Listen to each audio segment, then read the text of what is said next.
امام اعظم ابو حنیفہ رحمۃ اللہ علیہ، ان سے کسی نے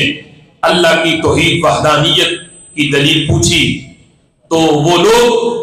یعنی دہریے تھے، اللہ کی ذات کے منکر تھے، وہ کہتے تھے کائنات کا نظام خود بخود چل رہا ہے، کوئی چلانے والا نہیں۔ تو امام اعظم ابو حنیفہ کی بارگاہ میں جب آئے تو آپ فرمانے لگے میں تمہارے باتوں کا جواب جو ہے وہ بعد میں دوں گا، پہلے یہ بات سنو۔ میں نے دیکھا کہ ایک جہاز جس کو چلانے والا کوئی نہیں تھا، کوئی ملا اس پہ نہیں تھا،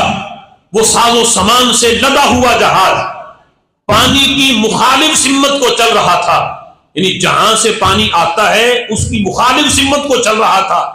اور تو اور ہوا بھی مخالف سمت کی تھی، چلانے والا بھی کوئی نہیں تھا۔ وہ جہاز خود بخود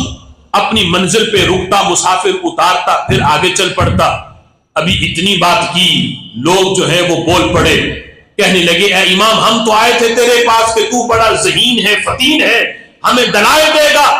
تو کیسی بات کر رہا ہے؟ یہ کیسے ہو سکتا ہے کہ ایک جہاز بغیر کسی ملاح کے پانی کی مخالف سمت کو خود چلے، ہوا بھی مخالف سمت ہو، خود رکے، مسافر اتارے، پھر خود اپنی منزل پہ پہنچ جائے صحیح سلامت؟ یہ کیسے ہو سکتا ہے؟ ہم اس بات کو نہیں مانتے۔ امام کہنے لگے یہی تو میں تمہیں سمجھانا چاہتا ہوں، جب چھوٹا سا جہاز بغیر ملا کے نہیں چل سکتا، کائنات کا اتنا بڑا نظام رب کے بغیر کیسے چل سکتا ہے؟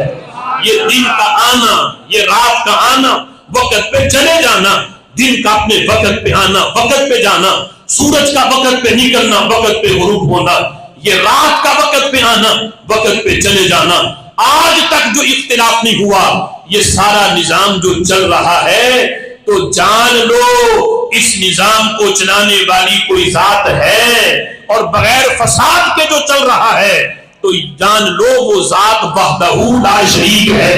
اگر دو ہوتے تو کائنات کا نظام کے اندر فساد برپا ہوتا، کوئی خدا کہتا آج میں نے دن نکالنا ہے،